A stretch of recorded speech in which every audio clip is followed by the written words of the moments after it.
writers, that's a great thing that we can provide to our families is a legacy. The that goes on in perpetuity, 70 years after you die for your copyrights. So lots of opportunity for you to create a long-term future for your family. But what does that take? Think about everything you do for your business, the new titles you add, what delivers revenue for you, how you spend your money to maximize your revenue, what you do to increase your profitability, all of those good things. Now imagine you're not there. Who's going to do that for you? And this is the biggest challenge with ensuring that your legacy is sound, that your works deliver continuing revenue. the Otherwise, it's just a bunch of books that are going to sit there, and your spouse, your kids are going to look at it and say, geez, we're not selling anything. We're not making any money. Dad used to make so much money on this stuff. No, mom, what happened to your books? They require attention, just like a garden. You plant it each year and you tend to it, and it gives you tomatoes. The full measure of manhood is how you can grow a tomato. I have failed miserably, the same as I've failed my hair. So I can't grow a tomato, but I can sell some books, but my wife cannot. She's not, this is not her business. So what I've done is I have a literary executor in my will. I have my books, my series listed in my will. I also have a separate spreadsheet that shows here's all my stuff with the appropriate data of who did the audio narration, where are the files, where's everything, all in one spreadsheet, just to make it easier, not easy, mind you, easier for somebody to go through and say, here's the stuff, here's what I have. So your assets, your intellectual property is your assets. Those are what you have. You have your contracts, and this is if you co-author with people, if you have a traditional publishing contract, anthologies. Holy crap, I don't envy my son who would get to dig through all of my contracts. I have hundreds of them because of the anthologies that I do. So yeah, I wouldn't put a whole lot of stock in the anthologies, but the co-authored works, those are something different. And I do have a number of those as well, and send payments to 6-10 different people each month because of those.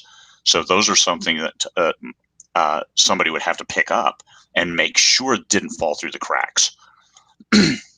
Recurring spend. You pass away, I've got all my stuff set on auto. So Facebook ads, they automatically pay. Amazon ads, they automatically pay. So if somebody's not there and can't log in because they don't have your logins, that stuff's going to still be sucking money out of there. And probably not getting the sales because you're not tweaking them, you're not adding, you're not deleting keywords, whatever is or isn't working. Without that attention, they'll still spend money, and your wife will be like, "Oh, this money, it's gone. It's getting ripped out of our checking account. What's going on? How do I stop it?" Those are key things. How do you manage that? Who gets your stuff? Sometimes you do want to give it away, like a co-authored work. Say, "Hey, this is all in your hands now." But then somebody would have to unpublish it so they could publish it solely in their name if you're giving them the work. Or if you want to separate, here's a series I would like to give to my son. Here's a different series I'd like to give to my daughter. Here's what I'd like to do with that. All of it. And each new book, you can't forget about that. Do your will, and a year later, you've got 6 new books. Like, oh, crap, I forgot these books. You have to stay on top of that stuff. So it's almost as important as just making sure your will is updated. You can add a codicil, which is a formal addition to your will, which adds in, hey, here's all the books I have, all good stuff. Stay on top of it. Literary executor, look into it. There's a codicil for a literary executor in the 20 books, 50K files that I put there. Good luck. I think there's a will template that I put there as well. I'm not sure. But those are things that keep in mind. Without a will, your stuff, you're going to go to probate, and all of your stuff, it's going to get, you're not going to have anybody managing your assets. So imagine all the work you do today drops to 0 tomorrow and for the rest of time. How do you think your books are going to sell? This is what you want to avoid. This is what you want to plan for. You got to bring people up to speed. And if you can't, if your spouse isn't interested in the business side of it, well, then somebody else. Who do you trust? Who do you trust to keep pushing your books and making sure that you have a legacy, revenue legacy, as well as a literary legacy? Your books are going to be in front of people for a long time. You can do that. You got to do it while you're alive, though. Otherwise, it takes a champion to do it while you're dead.